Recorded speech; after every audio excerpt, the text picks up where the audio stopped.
ગબ્બર ઠાકોર, રતન ઠાકોર અને બીજા એમના કાકાના પરિવારને જ્યારે સમાજ બહાર 1 વર્ષ માટે કરવામાં આવ્યા છે ત્યારે ગબ્બર ઠાકોરે સમાજના આ નિર્ણયને પડકાર ફેંક્યો છે। એમનું કહેવું છે કે ખોટો નિર્ણય લેવામાં આવ્યો છે અને એક તરફી નિર્ણય લેવામાં આવ્યો છે। હવે તો ડીજે વાગશે। આખી જિંદગી સમાજ પાછળ મહેનત કરી, આખી જિંદગી સમાજ માટે દોડ્યા, મિટિંગો કરી, મિટિંગમાં જે આ સમાજના ગીતો ગાયા, સમાજને સારી જગ્યાએ અમે ઘણા બધા ગીતો બનાવ્યા કે ભણો ભણો, ભણ્યા વગર કંઈ નથી। સદારામ બાપા એમ કહેતા, ગબ્બર ઠાકોર એમ કહેતા, તમે ભણો।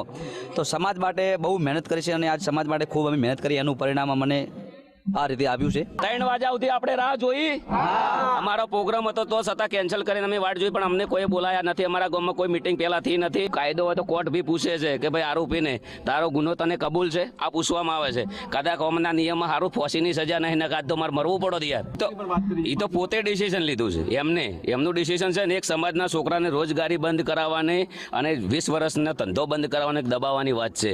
મારું પરિવાર, મારું કુટુંબ છે, એમને ખબર નથી કે આ વ્યક્તિઓની કેટલી મહેનત છે। એક સમાજના છોકરાને દબાવવાની વાત કરી છે। હા, ડીજે તો વાગે ને।